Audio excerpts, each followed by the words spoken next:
Hello everyone, today we talk about the Italy of the 50s of the 14th century, a period of intense warfare, of political upheaval, marked especially by the competition between Venice, the Visconti. This is the time of the Venetian-Genoese War. We will look at the origins of that. As you know, this was one of the single most expensive wars in the history of mankind. An incredible abyss of resources were spent into that. We will look at the Milanese rule over protection over Genoa in the process, and other aspect concerning the Veneto area. This video is part of a sort of very thoroughly in-depth political series about the Italian lordships that I decided to start because of the lack of sort of individual but also comprehensive history of the various Italian signories at this point. You know that we talked a lot about the communal age, and of course like there is an overlapping at the same time between the two. And rightly so, because the former, especially in the latter part, is one of the single most underrated topics in medieval history in general, and it is still yet to heavily research, especially from a military point of view, but beyond. And a problem with these histories is truly like getting even eventually aware of the what all these city-states were doing at the same time. At this point, having actually reduced the main powers to different spheres under the stronger signories. However, it's really the evidential explanation that has been a bit lost in our historiographies. We tend to look too much at the socio-economical, structural dynamic, and then when one wants to really understand what precisely happened, and having at the same time like a correct, if anything, also substantiation of the, for example, power ratios involved in this struggle. So we are faulty, and it doesn't seem like historiography. I can tell you from as an insider looking at peer reviewers, my colleagues, what I publish, who checks, etc. Like what is published, it's really disappointing to a degree. Maybe AI to a point will put other meat in the fray, but I'm extremely skeptical that this can really provide individuals with actual an actual capacity to evaluate what was going on, and to, in fact, at the end of the day, working with the sources that are not going to be simply put into the big AI databases. If anyone could program them in a way that would be trustworthy and accurate and critically expandable as well. And this is another story. But I say this because this is probably one also of the most complicated chapters in medieval history. Imagine all these city-states having powers as large as the one of entire European kingdoms clashing with one another at sometimes a relatively short distance, provincial nature at a point, and again interfering literally with one another, battling with one another overseas up to the odds of one, and as well as next door, with particularly advanced political institutional systems, in some cases republican, in some cases more tendentially monarchic, but still in fact the more egalitarian in medieval Europe, with enormous wealth, the greatest around, as a matter of fact, in terms of sheer concentration, in the single most demographically concentrated region in Europe, the most commercially, internationally interconnected. So something really that it really escapes most narratives and mindsets and frameworks that is medieval history is often associated with in pop culture. So starting from the causes, let's say the origins at least, of the Venetian-Genoese War, there had been others as well, but this is going to be a particularly intense one.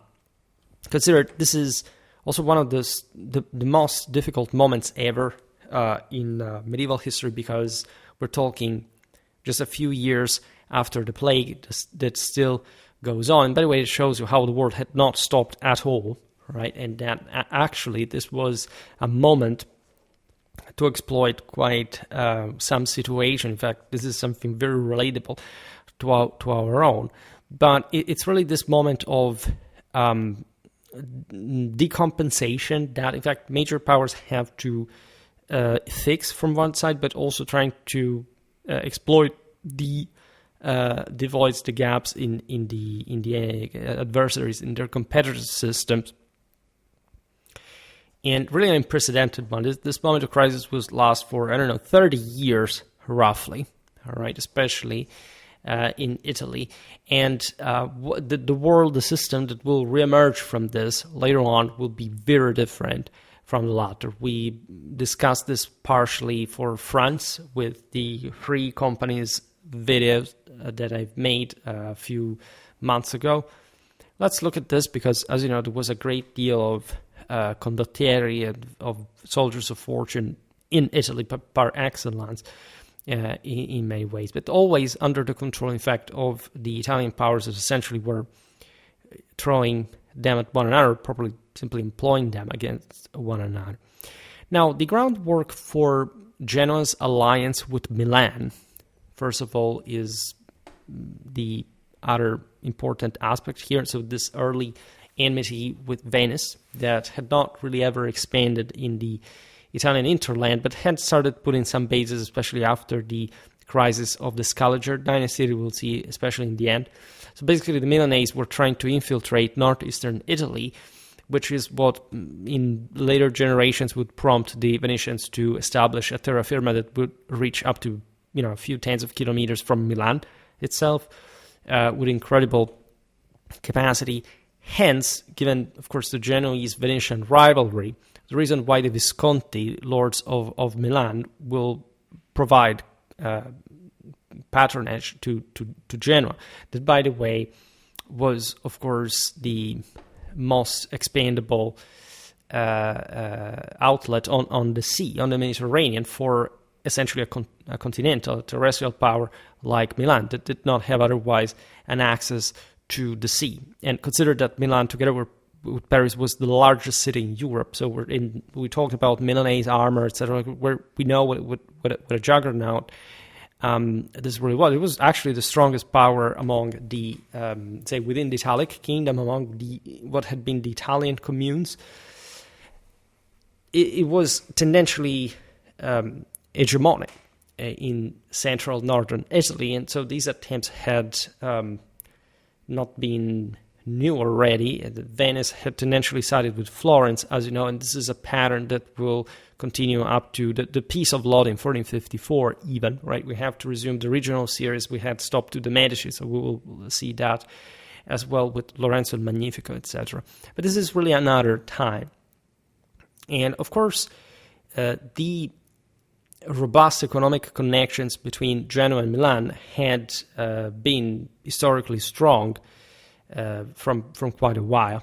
These ties were, as we're recalling just now, rooted in the Genoese role as a major maritime trading hub, exporting goods like silk and grain to Milan, which, as an inland economic powerhouse, provided financial and military support in return. The Milanese had the strongest army in Italy, and also the tendentially better organized and sort of victorially speaking, statally oriented system among the various again signories, so to say. Here, of course, we're exceptuating and considered like the Kingdom of Naples, that was really immense in that system, but also had uniquely, were actually more commonly European feudal problems that the Italians in the center and the north of the peninsula did not quite have. So here I don't even have to present how important Genoa's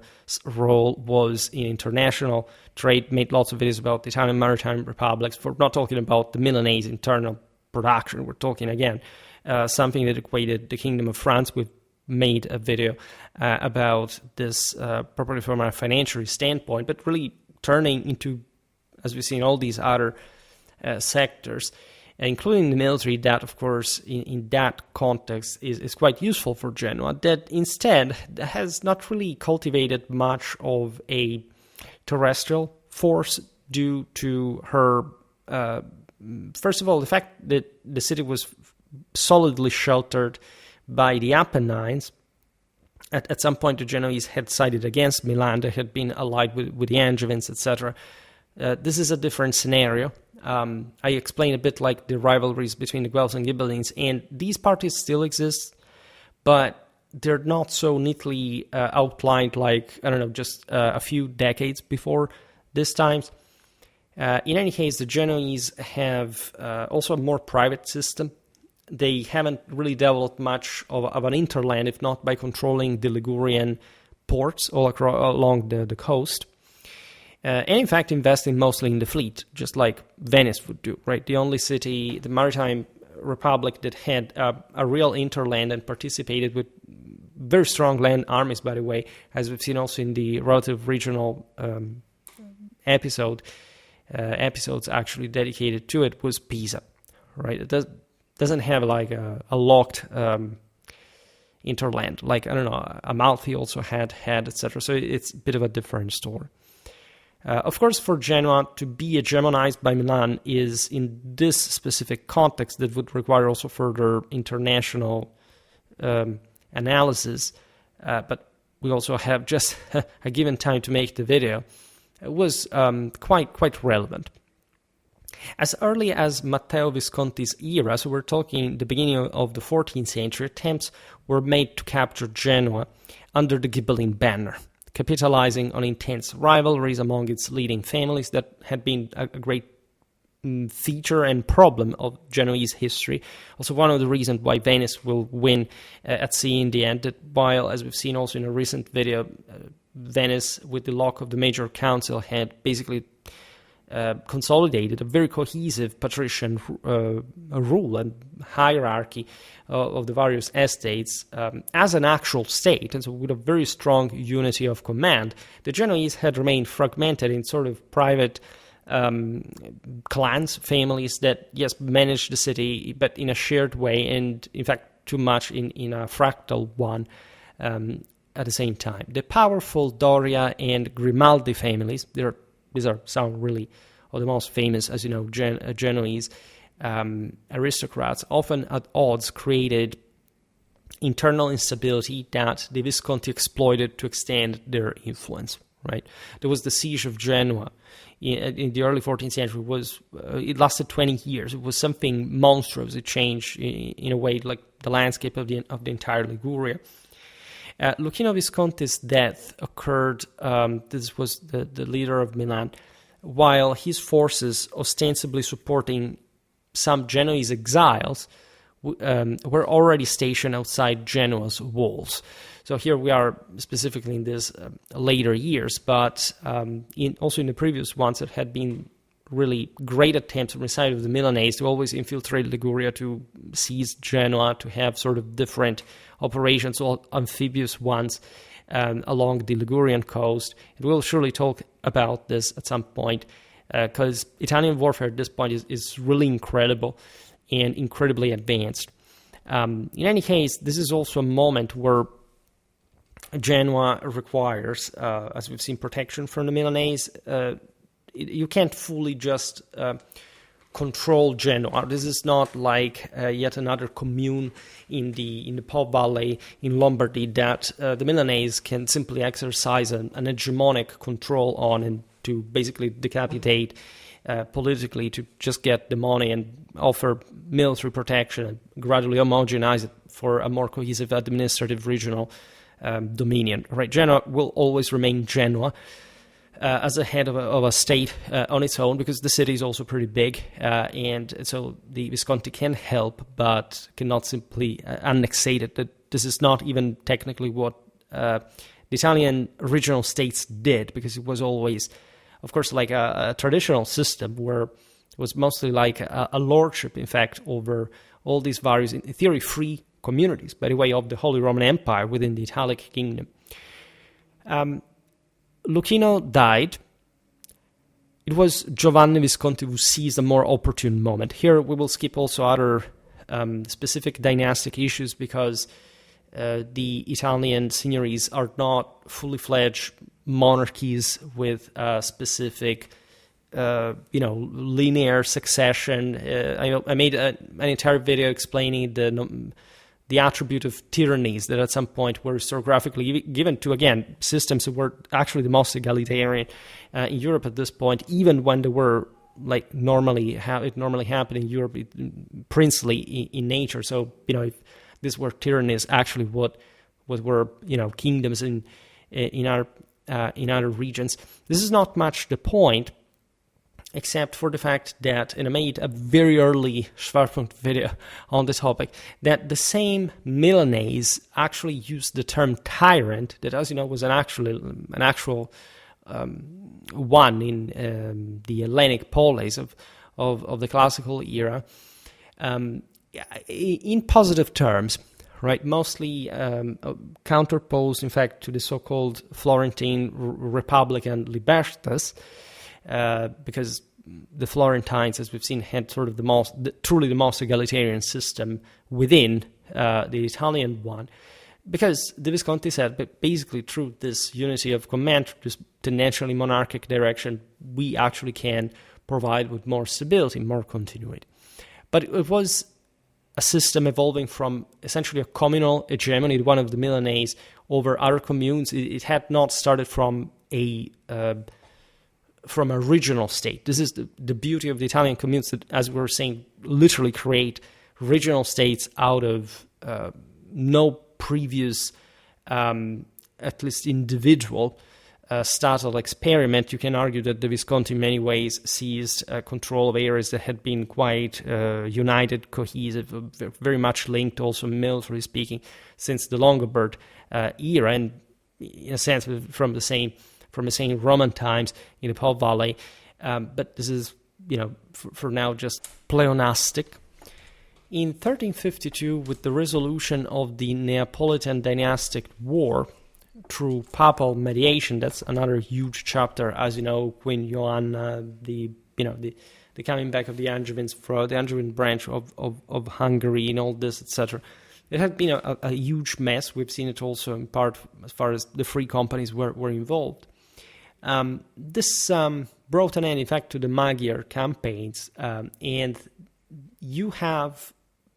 This was also somehow typical of the system, that when a war stopped in a region, that was the balance of power was redrawn in a way that it would break out in another. Right, the Neapolitan dynastic crisis had involved other Italian powers, but it had also mostly been confined to southern part, also central Italy. In any case, what is fought now is something actually even bigger, right? The Neapolitan system, as I was pretty strong, but it could not compare with the sheer amount of resources involved by in fact, the major maritime republics in the third Venetian-Genoese war. We're talking 1350, 1355, an event of critical importance, compelling any ambitious state to take part in it. In part also because it was fought at sea, as we just described. It's not just, the Genoese of the Venetians met in between northern Italy to fight in that way. But as we just explained, especially as far as Milan was defending Genoa's interests, there was really a lot at stake for everybody involved. Since the 1299 peace agreement, the first half of the century saw relative calm between Venice and Genoa, despite occasional clashes in the Levant. As you know, these Italians had specific quarters, very well controlled, fortified, supplied by sea in the major ports in Asia, and controlled also in Romania, and in fact, in the major trade hubs. Mostly Genoa had a privileged relation with Egypt, from which also the relics of Saint Mark were at some point recovered by the same Christians, etc. And even though, as you know, also because we talked about this war as a major, say, international trade route settler in other videos, would bring to the victory of Venice, the Genoese would remain in the Eastern Mediterranean as the lesser powers, as it already was, but still in times where you couldn't simply dislodge a maritime presence, especially considering that the Genoese, as we will review now, had still pretty strong ongoing ties with Constantinople against Venice, that had seized lots of mostly islands, coastal possessions since the Fourth Crusade, in opposition to whoever tried to reconstitute the imperial power of Constantinople. At times, the Venetians and the Genoese had even united against shared foes. For example, as the Turks in the Aegean during the 1345 Smyrna conquest was a fully fledged crusade, where a combined Venetian-Genoese fleet under the command of Pietro Zeno for Venice and Paganino Doria for Genoa captured the port from the Aydinid Turks, securing a key Christian outpost. This was also the case for the Tatars in Crimea. The Italian and Western presence in general in the East, as you know, was very strong. The Latins had continued essentially this crusading effort in Anatolia. Italy having a primary role, however. For example, Malerba the German, a famous mercenary that had been in service both of Venice and against Milan and in the service of Milan, partially enough, went over to Smyrna to fight and die against the Turks, also for some spiritual vows that he had, in fact, contracted during one of his defeats. And so you understand how intertwined the system really was. There was some shared interest, of course, whenever some coastal power emerged to threaten basically all the Latin presence in the ports that could not be fully dislodged, right? But was at least could be significantly weakened. These forever rivals could unite forces. Yet, of course, underlying tensions persisted, reigniting in 1347 when a Genoese Maona seized Chios and the two Phocaeas, key alum trading hubs. The Maonas were a famous famous business model that the Genoese had created. We talked about this in videos about medieval economy and international trade. Essentially, the commune invested in these private enterprises. As we've seen, Genoa was ruled by different clans, and it was completely normal. We've seen it also in the recent video we made about the Venetian Navy organization. For, in fact, privates to just have their own ships and going out there and being as subjects of the mother city, of course, responsible for their actions and also eligible, of course, of military service, of some specific obedience to the directions of this overseas possessions, but often, in fact, progressing the same communal expansion through this private connection, because obviously they were tied to the motherland that was the greater port, the one that could afford like the greatest naval deterrent in power and strategic projection, etc. So they were virtually united to it, gradually, in fact, being even subsumed by some sort of more centralized government. Alum was very profitable. The Genoese were famous mostly for, they had already been paid, basically. This happened through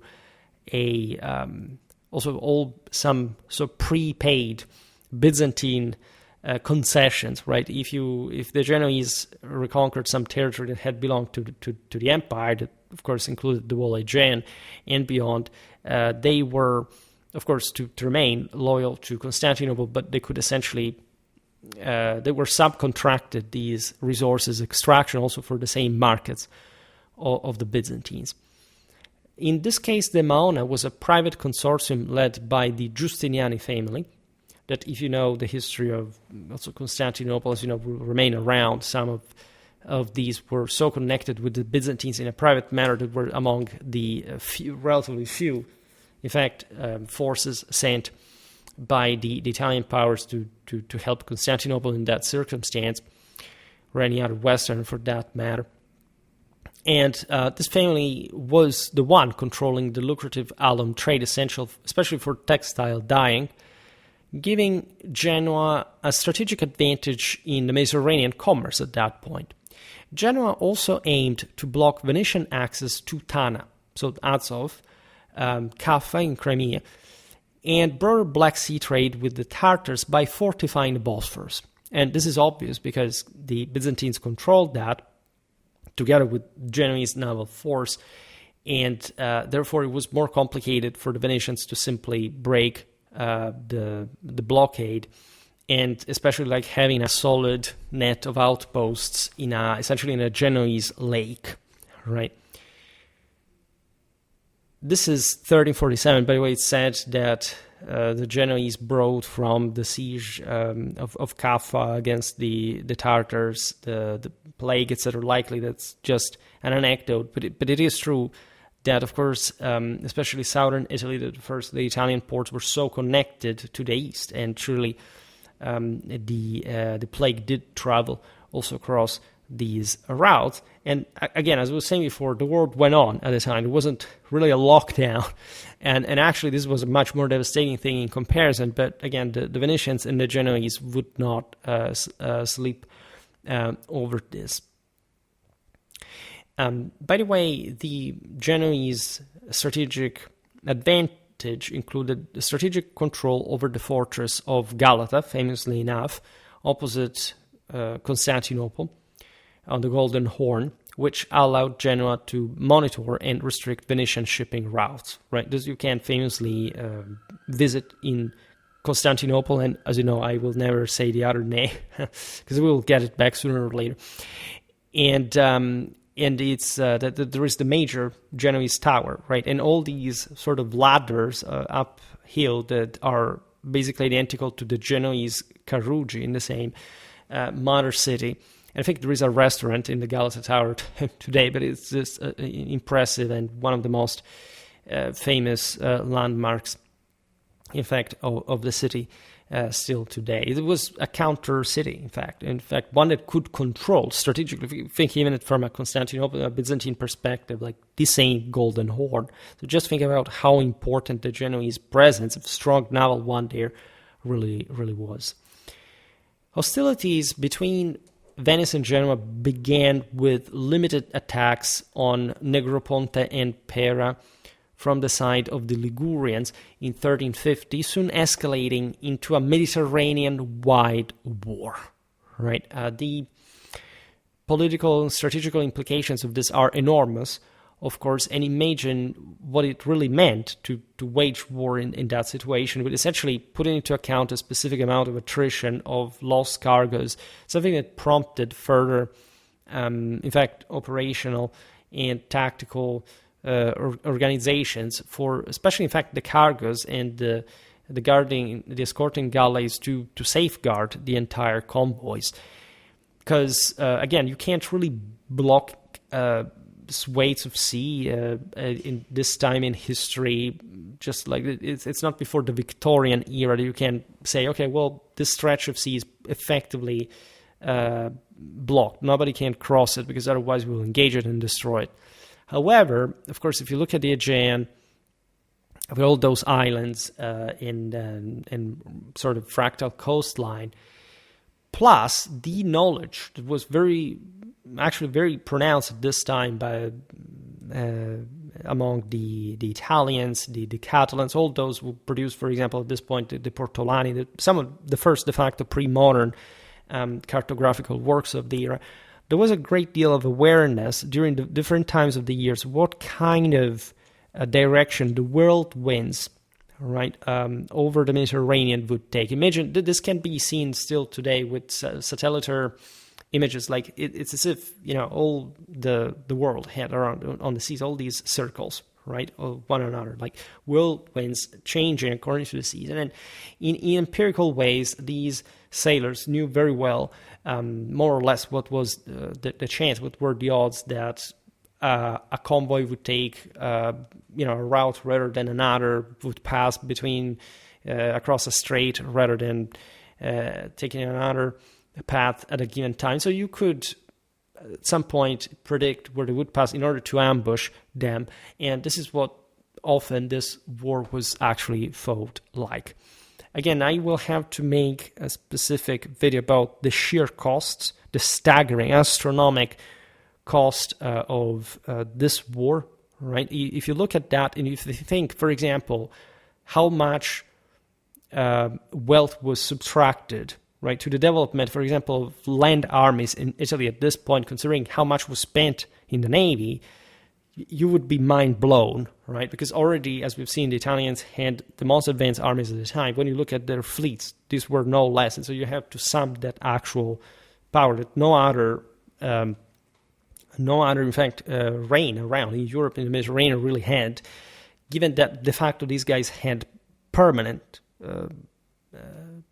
available naval forces, unlike reigns that had at least to start build fleets ad hoc and maybe have just a very small amount of sort of semi-permanent vessels at this point. That's also another story for other videos.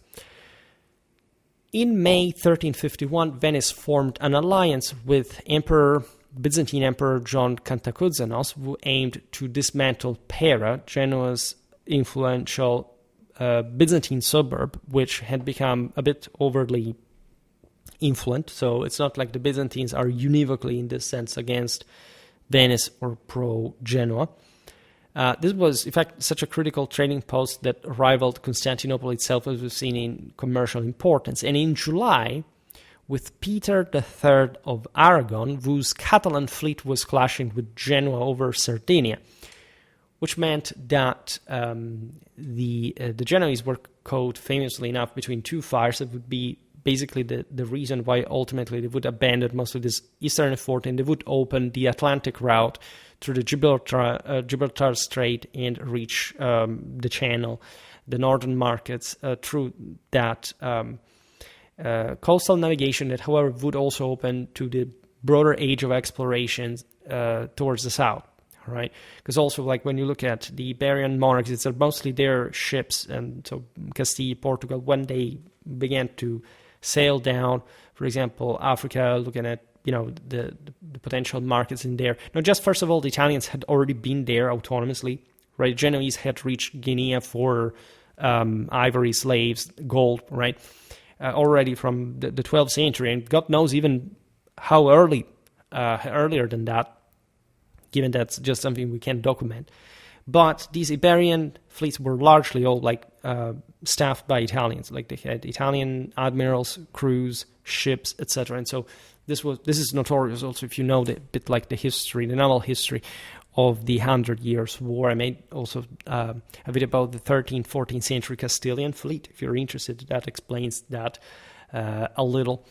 So just for telling you how this is not a provincial thing, the Genoese shift of trade routes would make, for example, a city like Seville taking off for its portual significance, for example, and literally reshape some other European economical dynamics.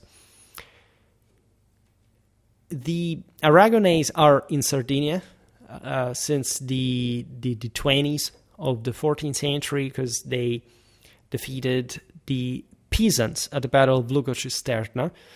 Up to that point, in fact, Sardinia had been largely colonized, especially coastally wise, by the Pisans. We will have to talk about medieval Sardinia. We really never made even a single video about that. That's insane.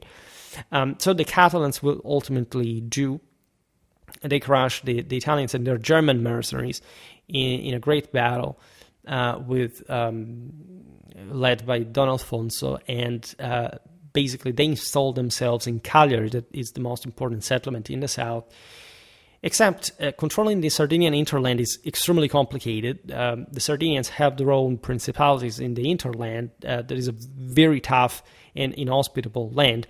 In many ways, very rugged, mountainous. In the plains, there are swamps. There's just basically this major Campidano areas, so-called, where there is, in fact, the fertile agricultural resources necessary even for a center like Cagliari to develop.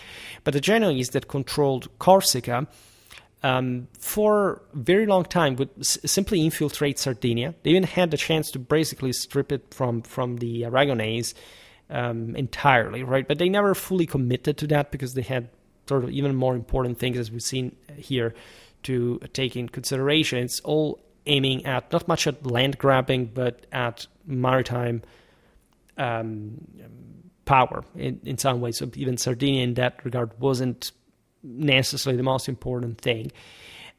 Also, it would have cost very much to go fully at war with Aragon, trying to recover Cagliari, etc. So for a very long time, the Genoese are there, and this consumes a lot of resources for them and the Aragonese as well. But it's not even the full thing that Genoa gets into at this point. Let's say it's a secondary theater compared to the immense clash with Venice, mostly in the Eastern Mediterranean.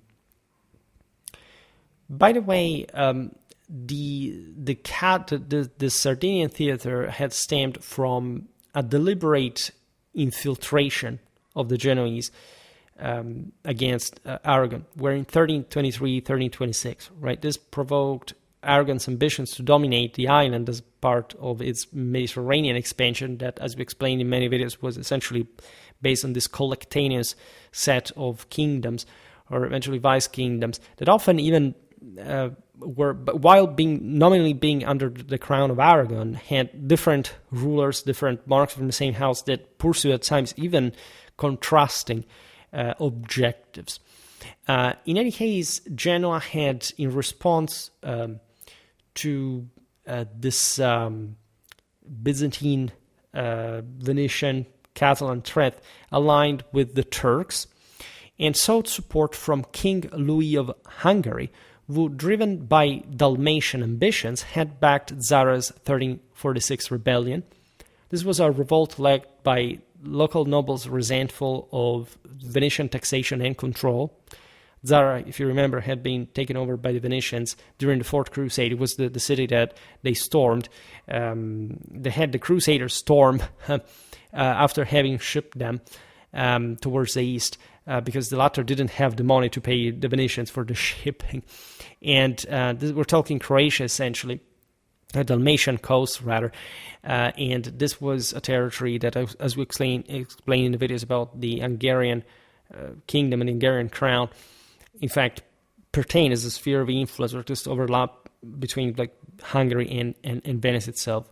So there was a siege of Zara eventually, where the Venetians spent something like 1 million ducats, which is like 1 million florins, and these are the actual resources we're able to spend. At some point, the papacy, in order to take Milan in the 20s, spent 1,200,000 florins in like 1 year. So I mean, it's something utterly insane. We've seen again what was the purse of these powers at the time in a recent video.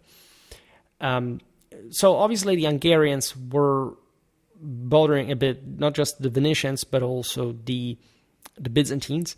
Hungary was this immense, circumspect giant that had some difficulty in keeping all its own limbs together, but could mobilize like imposing forces, to say the least, capable in fact of countering also the Venetian ones on equal footing. Louis supported this Dalmatian revolt in Zara to weaken Venice's Adriatic dominance, of course, also because of the issues that were taking place in Naples, because again the Angevins ruled in both countries, and it was imperative a bit for all involved not to have the Adriatic being sealed by the Venetians and having some sort of freer passage across, and so no surprises to get from the Venetians that tended to have this aggressively parasitary attitude by seizing coastal fortresses and basically posing an enormous strategic toll, at least to recapture them, because nobody had really the fleet except in fact rivals like the Genoese that were curtailed by the Venetian enemies to unlock, to besiege a fortress, right? If you besiege a port, unless, the garrison is particularly weak, we've seen it in the Mamluk siege of Acre, if the port remains open, right, and you have a fleet that can resupply the defenders with fresh manpower and resources, basically a waste of time. This would repeatedly occur during the Neapolitan political crisis, with Venetians installing themselves, especially in the Apulian ports. But I mean, the Genoese and the Pisans had done basically the same in the Kingdom of Sicily when it was a whole thing back in the day before the Vespers. Louis of Hungary, and we made a video about Louis of Hungary's reforms, etc., resented Venice despite an 8-year truce from August the 5th, 1348. We're talking this had been caused by the plague that had been starting to exhaust a bit everybody, because the Venetians had opposed Louis' Neapolitan campaign. For these reasons, like a stronger power, say a guy that controls both Hungary and Naples at the same time, also controls Croatia, controls Dalmatia. So Venice rightly felt caught between two fires, because again, it was never like, again, Hungary had this capacity to directly control like both sides of the Adriatic. Let's say there was always a Neapolitan establishment, as we've seen many times, that also minded its own business at times, even siding with these sort of external naval ventures. But let's say in Dalmatia, the Hungarians would have backed for example, the anti-Venetian party in the various cities. We've seen it in, Dubrovnik, and so it's it would create problems for the Serenissima, to say the least.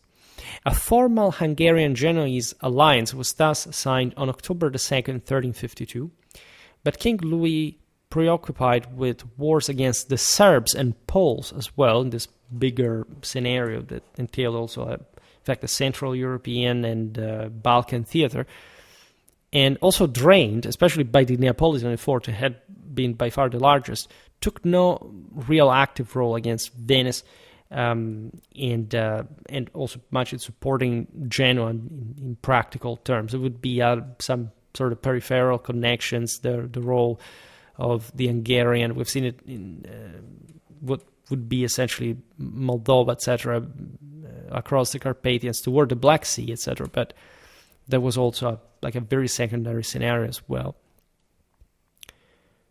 To Venetian diplomats seeking negotiations, by the way, Louis of Hungary issued a stark ultimatum: surrender Dalmatia or face war, which in any case was not really, as we've seen, what he would go through with.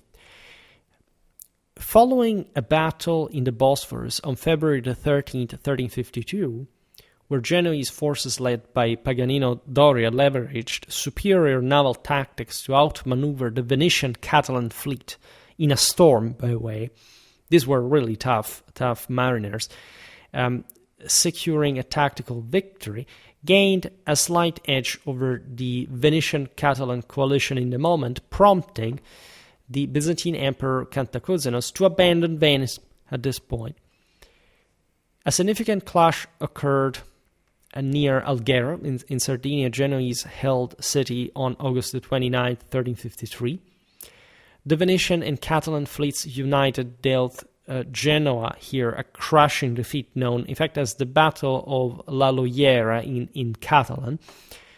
Commanded by Venetian Admiral Niccolò Pisani and Catalan leader Bernat de Cabrera, the Allied fleet sank or captured numerous Genoese ships, weakening their naval presence in the western Mediterranean, which was also, in fact, the closest, the most important to Genoa. It was just pretty close to Sardinia, especially by sea. This loss, in fact, led Genoa's blockade by Venetian ships at sea and by exiles And Visconti imposed restrictions in Lunigiana and Piedmont on land, pressuring the city's populace, right? This happened because we are before the Visconti will actually manage to secure a control over Genoa, and in that sense also backing her efforts against enemies. In this crisis driven by necessity and animosity towards Venice, a Genoese faction offered lifelong lordship to the Visconti on October the 10th, 1353. Of course, this was always the political game. Even if you're my enemy, let's say, if you can't provide... And this is why we talk about the signories to begin with. We will see this much better in videos that will look at way more in depth at the extension, probably the building of the Italian territorial states. It's basically a surrender. It's like in every case, like it's not like in history normally anywhere gets exterminated to the last person, fighting to the last man. There is at some point a deal that is brokered, especially between the aggressor and the defender, so that the latter can at least enjoy some stability and recovery under the former rule. And as we explained, it's not like the Visconti will fully integrate Liguria into their state or anything, right? But it was very important in the moment to have a pro-Genoese, pro-Visconti Genoese faction in the city. This faction led, obviously enough, by pro-Ghibelline families like the Spinola, because the Visconti were, of course, champions of Ghibellinism, since they had been put there but had been sponsored by the Germanic rulers since the beginning. And as you know, Milan is the previously top champion of wealthism against the empire. So the Visconti rule as a means to stabilize Genoa's economy and counter Venetian aggression, right? So the Visconti basically exploit the difficulties of Genoa at sea. This is also constant, like there is a military defeat, and at that point a signory is established. And as you understand, this is a deal that is brokered, right? The Venetians, the Genoese are weak, so the Visconti that were, looking at from the distance in a drier position, especially on land, decided they have to topple the Genoese government with a pro-Ghibelline Milanese faction, and they're fully in part of protecting at that point the Genoese markets right in coast, because that was their actual avenue to the sea, and at that moment the enemies of the Genoese were the Venetians, and so they embarked themselves into this anti-Venetian struggle. This was, of course, a surprising development, granting Milan's lord control over, first of all, a major Mediterranean fleet, because that's virtually what it had happened, the strongest power in Italy, really now becoming a naval one as well, sending shockwaves through Italy. Right? It's not like the Visconti hadn't tried this before, and this is essentially the first time that they fully succeed in this sense. Again, even if Genoa will maintain her own autonomy and pass also will change regimes in later history as well. I made, by the way, a video about both Milan and Genoa if you're interested in the individual stories, just linearly speaking. Florence, which had urged Genoa against this move, that is to say, do not give yourself to the Milanese, because the Milanese were to otherwise invade Tuscany, which they had already tried to do multiple times, and Florence, as you know, was not this overtly militaristic power. Especially at this point, they were going themselves through a crisis, made multiple videos in that period, and definitely the Visconti were very scary. Well, this Florentine protested, especially because with this move that naturally was much more important than these other preconditions, the Visconti had breached the Peace of Sarzana. In spirit and terms, the Peace of Sarzana had been signed in the 40s, and again, that was a different strategic situation there, where again Milan had infiltrated the Lunigiana area, in Lucca, etc. Like they had basically threatened the Florentines by infesting the lower Arno Valley. That was the Florentine avenue to the sea, for that matter. And at some point, the Milanese would gain consensus also in other cities around Florence, in Tuscany, in Umbria. We observed this. We made the history of Pisa, of Siena, of Perugia. Naturally, this peace was just very instrumental, a fragile agreement between Florence, Milan, and other Tuscan powers aimed at maintaining regional stability, just because every once in a while the Milanese had their own crises, their own issues. They withdrew from neighboring regions. And so at that point they could also broker peace and, having more peaceful relations. But it was just all very instrumental and temporary. Pisa, that was still independent in all of this, and as we've seen, the decline of Pisa in other videos was very sudden, right? By the end of the 14th century, they lost their own independence de facto to Florence. But at this time, they were in crisis themselves. Again, there is the backdrop of the Black Death and all this stuff. It's an incredibly messy period. And the same peasants feared themselves the Visconti expansion, because historically they had been Ghibelline. However, the Milanese were not that tender with anyone involved. There had been other issues in the past in which even Ludwig the Bavarian had threatened Pisa with negative consequences, etc.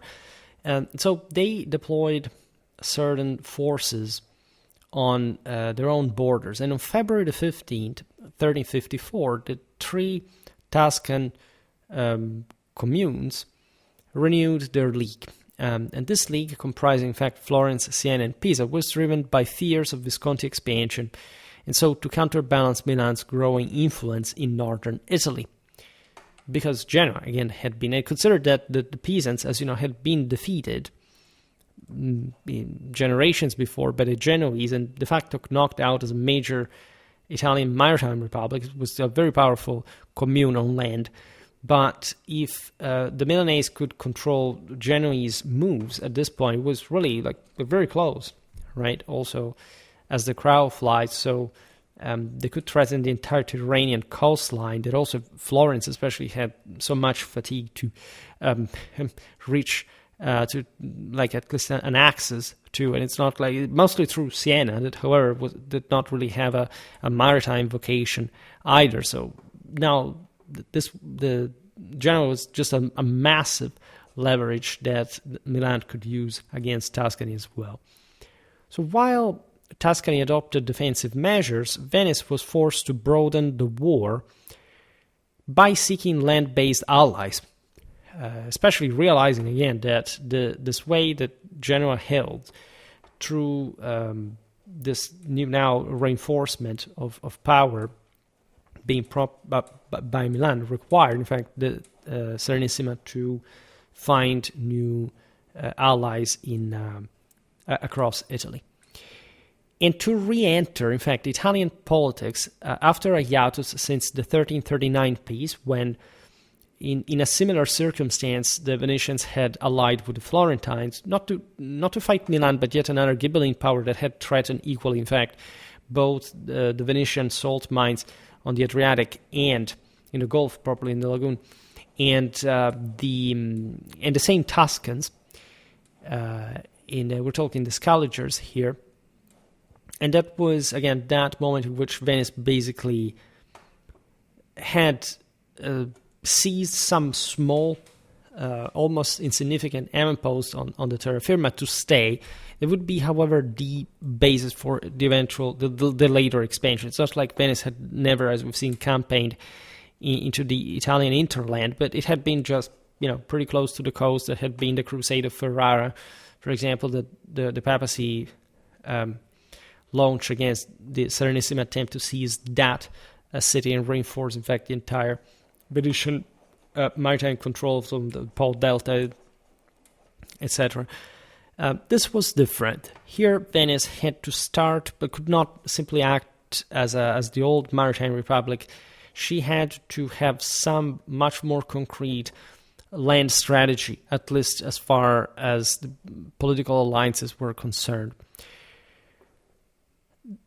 Venetian envoys to Padua, Verona, and Ferrara convinced these smaller states to set aside minor disputes among one another that were ferocious at a point and unite against the Visconti threat that seemed by far now the greatest, and especially apparent to Venice, that was the only power could invest at least enough resources even to prop now this kind of allies forces in case of a Lombard invasion.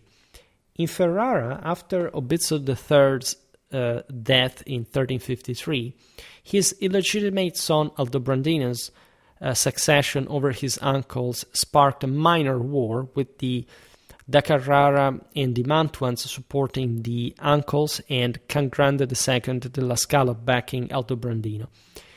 The Da Carrara of Padua, led by Francesco I, and the Gonzaga of Mantua under Guido Gonzaga, saw an opportunity to weaken Ferrara's Este family, while Can Grande aimed to strengthen his regional influence.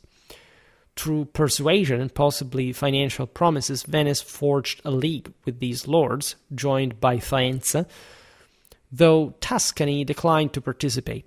Venice also pursued imperial ambitions, engaging Charles IV to intervene in Italy, with results akin to Florence's earlier ones. In fact, by this point, Charles IV, crowned Holy Roman Emperor in 1355, was more focused on consolidating imperial authority than supporting Venice's war efforts, disappointing the League. I made a video specifically about Charles IV's reign as a whole, as like for 14th century Bohemia as a whole, so to say, and also one about properly Charles' rise to power, which was fairly complicated after the death of Ludwig the Bavarian, with an anti-king, Gunther of Schwarzburg. We also made a video about his arms and armor in the cathedral, his tomb at the Cathedral of Frankfurt. But for that matter, we also saw why the Florentines had called him in this scenario. It's also interesting to see that the Tuscans are very defensive. There is almost this zeitgeist dictated by the crisis of the Black Death that sort of, as we explained, often shrank even major powers that had taken much more adventuristic trends. Like the same Florence at some point had sent troops against Milan, against, as we've seen, the La Scala as well in the north. But at this point, the Tuscans side with one another, oddly enough, by the way, because there is a common threat perceived. So there is an initiative just rendered, say, to the enemy, and actually to other allies that are dealing with their own issues on their own. This is quite interesting in perspective. And in fact, though bold in rhetoric, the League's actions lacked vigor altogether. The Visconti, displaying greater strategic acumen, offered peace after securing Genoa, possibly sending Francesco Petrarca to Venice around November 1353 as an ambassador to advocate for it. This is incredibly important because you understand what kind of individuals we're talking about. Again, if you talk about Charles IV, you know that you're talking about Petrarch, you're talking about the Avignon papacy, you're talking about Rienzi, you're talking especially about Petrarch as the founder of humanism, a person of enormous culture and with a strong sense of the revival of the classical antiquity of Romanity. So it's, again, an incredibly fascinating moment in all these individuals' histories that I hope I can render through Schwerpunkt by making many videos about each one of them, but in order to cover everything in detail, it takes forever. So, but we do step by step. And so in a speech likely resembling his June the 5th, 1354 letter to the Doge Andrea Dandolo, Petrarch lamented Italy's self-inflicted harm through endless warfare, urging peace to prevent foreign exploitation. I should point out that Petrarch was a bit rhetorical, not to say hypocritical in this, because this is the moment in which humanism is properly born, right? And so together with that, a courtly life, right, of the man of letter that is not much of a real politician participating himself with word in hand, etc. In fact, at this point, Petrarch is a close friend of the Visconti himself, right? And a proponent of Italian unity, but obviously through the guidance of a single rule that would have had hopefully been the Milanese one. Petrarch had also different phases in life. In any case, he toured the entire Europe as a man, again, of enormous renown, and in fact, being an ambassador for lots of these various powers. He argued that internal strife invited foreign intervention. This was true, citing historical examples like the Gothic Wars, right? It's fascinating to imagine also this historical awareness at the time, of course, by a person of immense culture, even though, of course, the context was very different, right? Especially at this point, yes, the Italians, as we've seen, like, for example, Louis of Hungary had entered Naples without any Italian power opposing that, because who cared? I mean, if these troops were disciplined, they could cross your own district. It was a Neapolitan business. Let them deal with that. At this point, if anything, we're not at the thresholds of the Italian wars, right? At least the famous ones of the Renaissance. So there was really no power that was to simply arrive to Italy and subdue large parts of it. However, it was true indeed that much was lost in this very chaotic moment, mostly due also to the post-pandemic crisis, that the consequences of which were, however, to be felt like with a continuous decline for a consistent amount of time, to prevent, in fact, a further consolidation of a single Italian direction, so one that would at least bring more consensual relations between powers that, however, were evidently so solid in spite of the crisis that they didn't really need to unite, to confederate or something, especially in the lack of an actual external threat. At least in the 15th century, that was understood, and so regardless of the flawed system, the Italians did create a confederation of sort. At this point, there wasn't even that external threat. In fact, most of Europe was being heavily undermined, especially the greatest powers, think about France at this point, were really suffering and shrinking rather than thinking how to expand or taking over other countries. In fact, such idealistic pleas of Petrarch rarely sway a victorious state, and Dandolo, like his peers, dismissed these national Italian concerns that were, again, alive for those people who also think that, you know, countries do not come into existence until they're politically unified, like cultures, national cultures, fully fledged out there and very clear. However, Dandolo was, in that sense, also underestimating the fragility of Venice's gains, meaning that in the moment they were probably flattering themselves into thinking that, again, the Milanese were just whining for a peace, so that they were actually weaker than they seemed, so that Genoa was not also, at the end of the day, placed in a much better situation, given that, if anything, the Milanese support had come out of a conquest of the same Genoa, or at least an important defeat of the same. The Visconti's specific peace proposals remain unclear historically. We don't know. As did their ability to impose terms on Genoa to begin with, which had submitted partly on promises of aid for a resurgence of some sort. Unfortunately, we can't document exactly this. You know, it's interesting to talk about the sources. We don't have all the time, but it's rare still at this point to have a complete diplomatic history of these, as you understand, also very specific and particularly numerous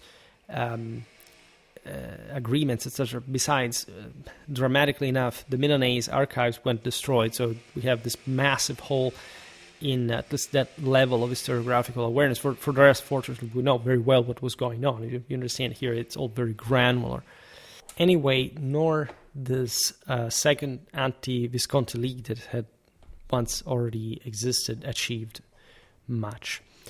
In February, Verona, a key league member of the league, as you know, in Veneto, and by the way, bordering Visconti territory up to a few decades before, like, in fact, up until 1339, as we're remembering, like, the La Scala had a major power, right? They had possessions up to Tuscany. They controlled great part of northeastern Italy, the central Po Valley, and the same Visconti had avoided to go at war with them, also because they were nominally both Ghibelline, but they were almost to do so, like when the Venetians and the Florentines were eating the La Scala alive. Also, the Milanese helped a little bit, but also at that point, as you also understand what was happening in the next decades, Milan had prefigured that somebody else would have filled that void, right? But Verona was an important city. I also made a video series about medieval Verona to explain all these dynamics. And, of course, being on the frontier with the Visconti was in a quite dangerous situation. And, in fact, it nearly fell when Fregnano della Scala, that was Mastino II's favored illegitimate son. Mastino II was the Scaliger leader, the nephew of Cangrande the Great, the first, that had been defeated by the Venetians and the Florentines, seized power while his brother Cangrande II was in Bolzano, Bozen, negotiating with the League itself, and his brother-in-law, the Margrave of Brandenburg and Count of Tyrol, by the way, because the Della Scala had married into the German nobility and even royalty at that point. They were very strongly Ghibelline. They needed to be co-opted in that way. By the way, their name's Mastino, which means warhound, or hound, simply. Can Grande, which means the great dog, but it's Cane Francesco, actually the real name. But the Cane dog represents it. You can find it also in the crests of their beautiful helmets at the Scaliger tombs in Verona, signified in heraldic feudal loyalty to the empire. All right, that gives you an idea of what kind of men they were, right? If you there are very interesting studies on the body of Cangrande della Scala. It was a very massively built man that literally spent his entire life on horseback, really incarnating those models of Ghibelline lord at the time. So Fregnano's coup was fueled by his ambition to claim Verona's lordship for himself, of course exploiting Cangrande's absence and local discontent with the at least current Scaliger rule. Fregnano spread false news of Cangrande's death, because, by the way, also in these families, like the Visconti della Scala, somebody died mysteriously, poisoned, or openly killed, or in battle, even against some of their siblings, ousted loyal troops, and admitted the Gonzaga Mantuan forces into the city. Right, Mantua is in the last southeastern corner of Lombardy, in a very strategic position. The same Cangrande had made the Gonzagas against the Bonaccolsi in a coup decades before, so that came handy, at least in this case. 7 days later, Bernabò Visconti, that was, by the way, Cangrande's brother-in-law, because evidently they also had married into the Visconti, appeared at Verona's western walls, but was denied entry and failed to take the city by force, which was attempted. Anyway, on February the 25th, Cangrande arrived at the eastern Campo Marzo gate with troops from Vicenza, another Veneto commune, and Padua as well, re-entering Verona with citizen support, right? So in other words, this coup failed. After a fierce battle against Fregnano and the Mantuans, in fact, he prevailed, harshly punishing the rebels. Bernabò Visconti at this point neither supported or opposed Cangrande, though his western presence inadvertently aided the eastern counterattack at the same time. Because essentially, as we've seen, the Milanese had arrived from the west, they had failed to seize the city, then Cangrande came back home from the east. And at that moment, the rebels were caught between two fires. The Milanese didn't press further, they didn't switch side just to gain advantage now at that point, but there was some strategic influence. So Florence was watching. Just imagine spies, ambassadors, like same soldiers there, etc., and accused the Visconti of orchestrating the coup with Fregnano and the Gonzaga, but Bernabò's delayed action suggests he merely sought to exploit the rebellion to capture a League stronghold. Right? He didn't have any other specific entanglement, at least that we know of. Of course, contacts would have existed. Everybody was plotting continuously against one another. This is really also one of the most dramatized features of the Italian lordships period. It was true. Venetian intervention ensured Verona's loyalty to the League, reconciled the Della Scala with the Gonzaga through a Venetian-funded ransom, interestingly enough, and drew Mantua into the alliance as well. Right, so Venice basically dispensed money to put everything back in order, to reconcile these enemies, and trying to consolidate a northeastern Italian position. Again, Venice is not on land at this point, but she is powerful enough to bribe to buy out these Veneto communes that are, again, also powerful in their own regard, but mostly as allies rather than a unitary force. By the way, as we have just seen, they also hated historically each other quite dearly. The aforementioned ransom was reportedly 16,000 florins, so not even a completely irrelevant cipher. A significant sum instead strengthened Venice's diplomatic leverage in the region. Hostilities escalated when Mantua seized Milanese boats on the Po River in April. This is what brings the Venetian League's war against the Visconti as well, because due to such recompaction under the Serenissimi's guidance and this open Milanese provocation, there is no doubt about the fact that the Visconti want some open confrontation. On different fronts themselves, I mean, you have the Venetians securing the east, the Tuscans and the Umbrians in the south.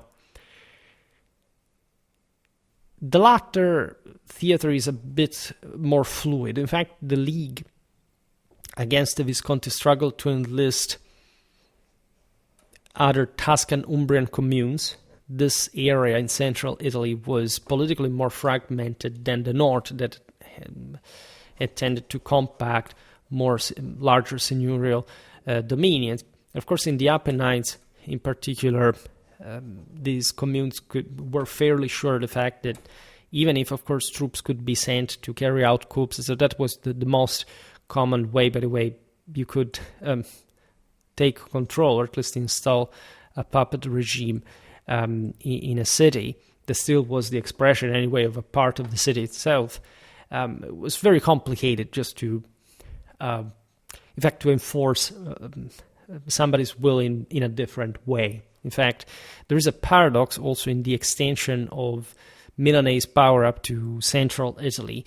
That is, paradoxically, that was an enormous stretch, by the way, that these fringe cities from Milan, from the ideal center of Milan, were much more eager to declare themselves from the Milanese side, exactly because they knew that there was no way Milan could enforce like a direct, or at least very strong rule like they could just on a Lombard commune a few tens of kilometers away from them. In particular, some of these Tuscan Umbrian communes' excuse derived from the fact that they declared themselves bound by the old peace of Sarzana, and also lacked the expected imperial leadership in Italy, because as we've seen, some had even, of course, demanded for the descent of Charles IV. Again, the imperial relations with Italy were quite complex and also functional in many cases. That was an interesting response, by the way, in a time in which famous jurists, as we've seen in the medieval law series, were properly discussing, by the way, with the shattering of universal power during the mid-14th century crisis, what were the actual extent of these universal powers, also what in particular were the prerogatives of the local polities in particular, which, as you understand, in a moment of crisis is an incredibly important question. What do we do now? Who does fund the military? Who does bring order here? These are moments of, paradoxically, of chaos, which is perhaps too harsh of a word. There was an order, a logic, as you understand here. If anything, one of disorientation, also morally in front of plague, in front of death and this general disorder. But one that in fact would prompt, and especially in a country like Italy, pretty solid and functional statal response in the long run. Naming Francesco da Carrara as captain, the anti-Visconti League employed the great company under Fra Moriale, later led by Conte Lando. Right? These were very famous mercenary leaders of the era. This were essentially first the Provençals and the Germans. Conte Lando is the Italian name of Conrad from Graf from Landau. Right? It's a very interesting way they almost officially Italianized these names. Surely Latinized still today, as you know, the papacy has the official Latinization of the various surnames and various names and so on.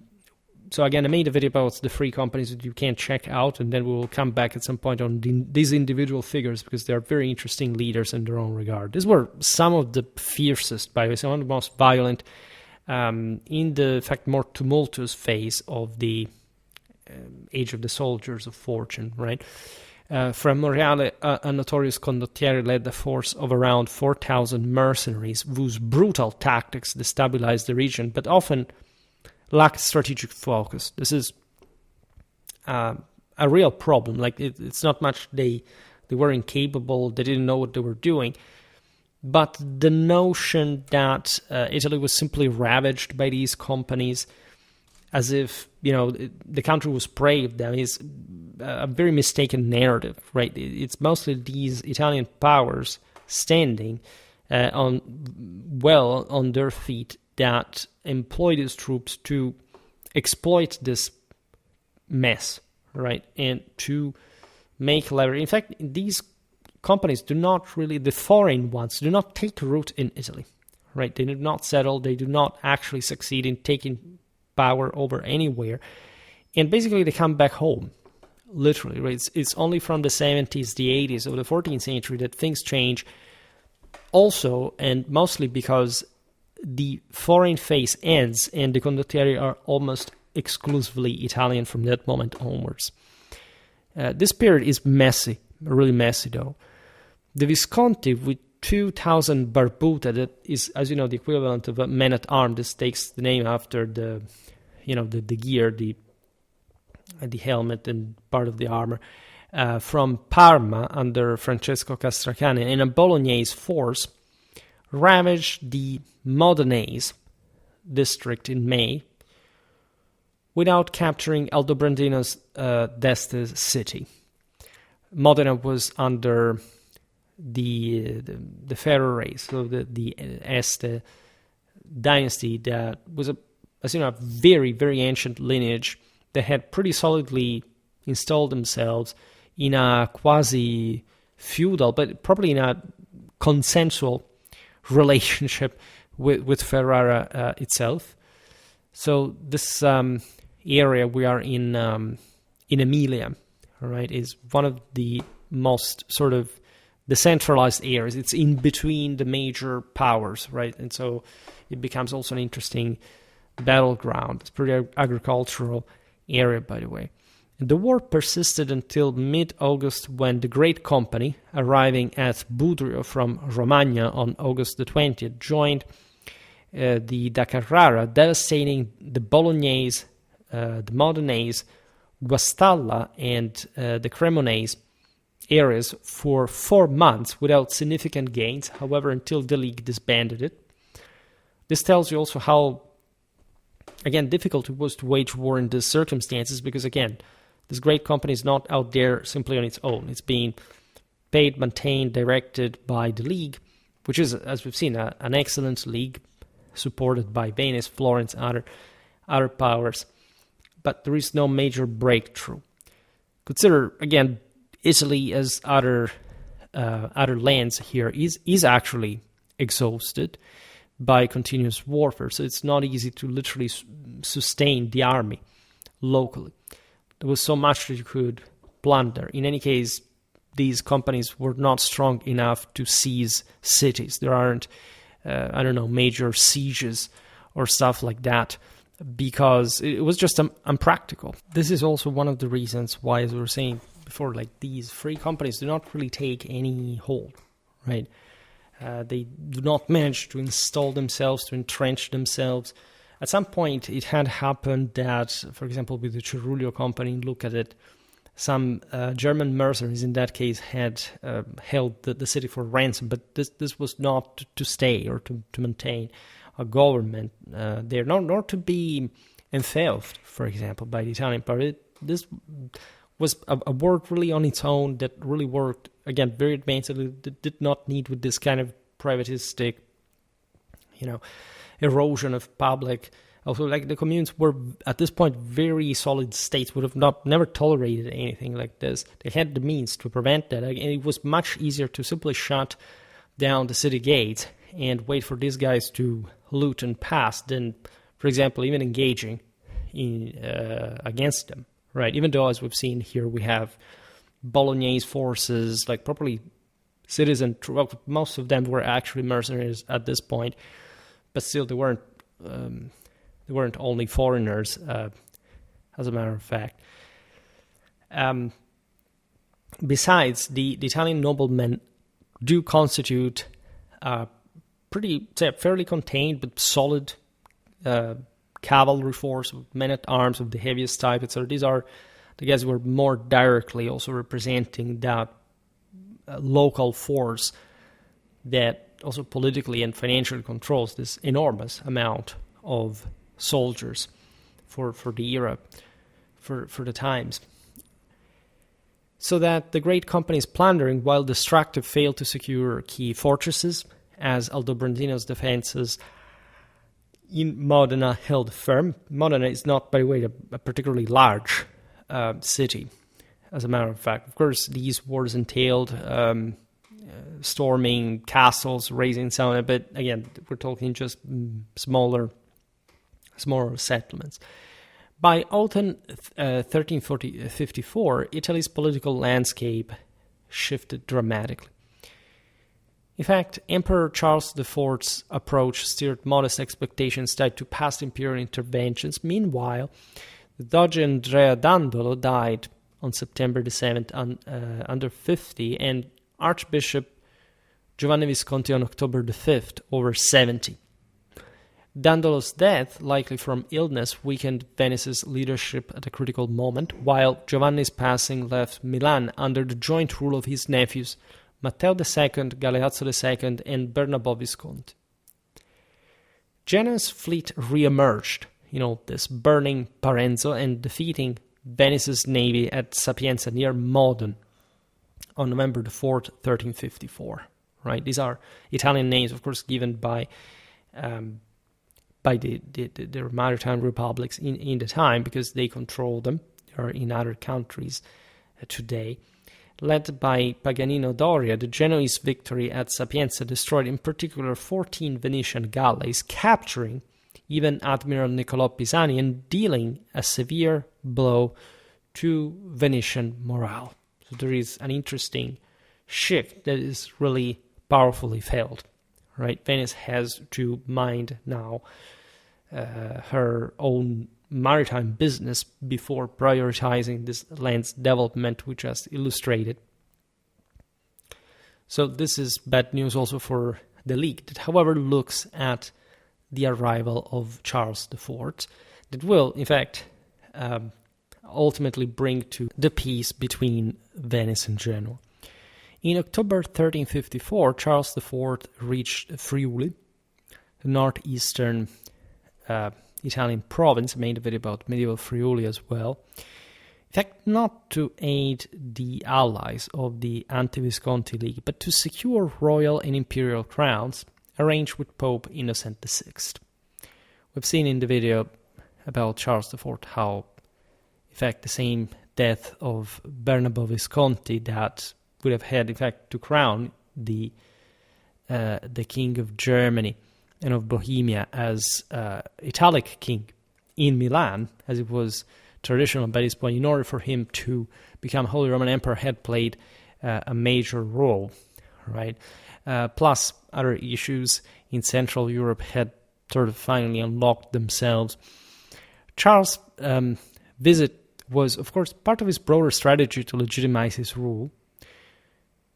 He had already been in Italy during the 20s, the 30s, with his father, John of Bohemia, who had died at the Battle of Crécy, where the St. Charles had almost gotten killed himself. So we're talking about, as you know, one of the most extraordinary rulers of Europe, you can argue, because Bohemia truly was at this point, with Prague, etc., the heart of 14th century Europe, again visited also by eminent cultural figures, as we were saying before, that contributed to elevate the Luxembourg court, Rienzi, Petrarch, and so on. He knew what he was doing, and this was the right moment. Charles had a very concrete understanding of the importance of the Holy Roman Imperial role and its positivity, especially in a moment like this that was, as you understand, so gravid with drama and problems, etc. So he would come multiple times to Italy, but he did fairly good, considering the constraints of the time, right? He was very good at his job. He was crowned in Milan in January 1355.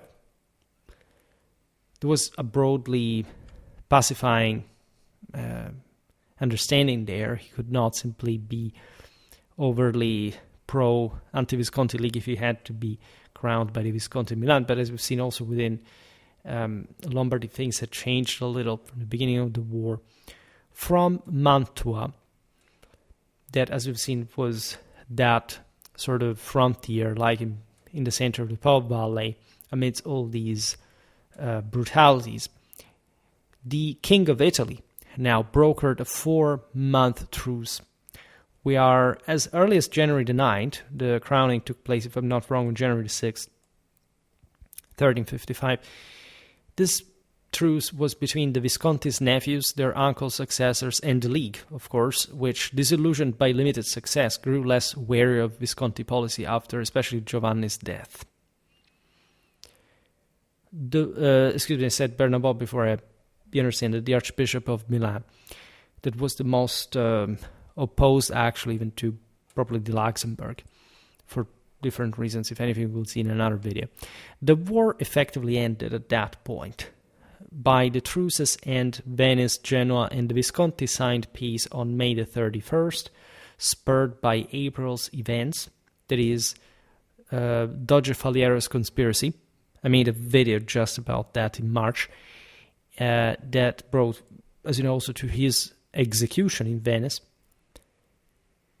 This failed coup was motivated by personal grievances and opposition to the consolidation of Venice's aristocratic elite. This shocked the republic somehow, but also highlighted how solid this had actually become statally-wise, especially as we've seen also in that case, like the coup had occurred because of the recent defeats at the hand of the Genoese. So these coups are always attempted after defeats. In that case, Venice, that makes no exception as any other Italian commune where these things were fairly frequent exactly in these moments of weakness, resisted with an establishment that was really, really something to behold. There was also Giovanni d'Auleggio's rebellion in Bologna against the Visconti, claiming lordship of the city. It's very interesting because Auleggio had been a Visconti captain who simply decided to exploit Visconti to establish himself as the Lord of Bologna. That was a pretty big city, as you know, in what was technically the Papal States already. So that was also an important win for the papacy in this essentially, now imperial alliance with the empire. In this case, actually, the papacy and the empire were friends after a time of very strained relationships in the first decades, especially under Ludwig of Bavaria, as we know also through Marsilio of Padua, William of Ockham, right? I made specifically a video about that as the new secularist theorists of the empire, and that were quite dangerous in many ways. Bologna had never been properly under the Visconti, if not provisionally, through that process we're talking about before, an extension of lordship of protection, but not as the hardcore of the Lombard state, Lombard Signory. So the peace with Genoa reinstated the 1299 terms, barring both Genoa and Venice from Tana in the Black Sea for 3 years, which meant literally that, of course, the merchants could get there, but in this sense, nobody would held sway over each other's traders. This restriction aimed to neutralize competition in the Black Sea, though it was fundamentally realistic. In part, it was actually a Venetian defeat because it is effectively disrupted Venetian trade networks reliant on Caffa that up to that point had switched from the Genoese control. The league also was formally dissolved.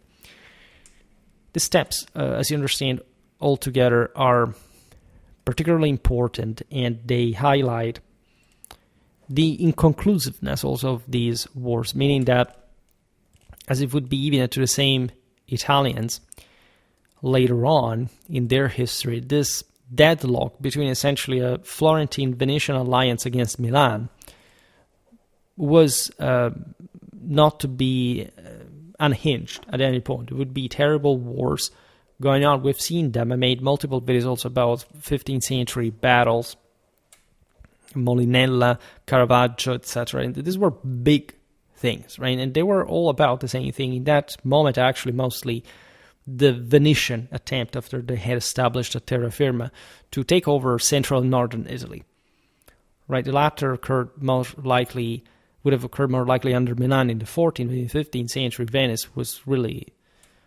something. They had the best armies together with the Burgundians in the mid 15th century in Europe. So we're looking at very interesting chapters, and I think they help gaining a better understanding of the Italian political physiognomy, right? Imagine, assuming you have followed till the end and you understood essentially the broader narration in spite of my own limits, but imagine you came here not knowing properly anything about this whole period, or the battles, the dates, the names. It's all confused. Maybe you've never really heard of that to begin with. Well, I'm sure that if anything, you know something more now.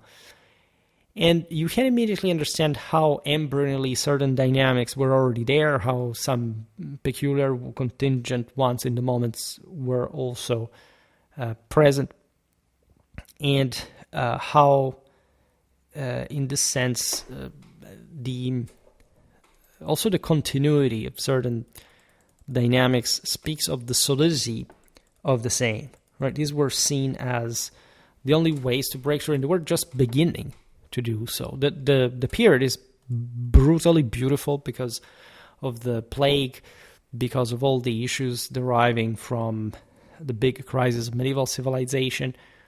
We talked here and there on Schwerpunkt a bit about the broader picture. We talked about the Italian armies, especially up to the first half of the 14th century. So there is so much we have to cover with this, and I'm really glad. And I can spoiler you, by the way, that this series will get into also the 16th century. So we'll not just look at the 14th, but also the 15th and the 16th that we haven't quite really covered. I'm planning to expand this also to especially France and Germany, but we will really have to do really a lot for everything involved. I can just tell you that the next episode is about 16th century Florence, right? About which, as you know, we also have to at least terminate the 15th century part. It's not the same thing because that's for the regional series, but it's obviously interconnected, so you don't see it perhaps much from the external, but I follow specific patterns, specific tracks, and I everything is much tidier with this. So I'm really glad also because we have a lot of Italian history on Schwerpunkt. This is very, very, very, very important. Medieval Italy here, I don't see it. I'm checking the playlists. Medieval Italy, 267 videos. More than 1 out of 10 for the entire channel. This is very good. It tells you also how big this is. And of course, for the Italian peninsula, this is mandatory to say the least. I'm really, really glad we're covering this stuff, and I can proudly tell you that we are the only channel covering this on YouTube. We are the only ones doing so. It's insane to a degree, but it's also really what's going on. And again, share the playlists, if anything. Show people what the playlists are, because this is utterly insane. Like, we have all this stuff and people don't even know there is, right? And it's terrifying. It's somehow, we're really going ahead solidly.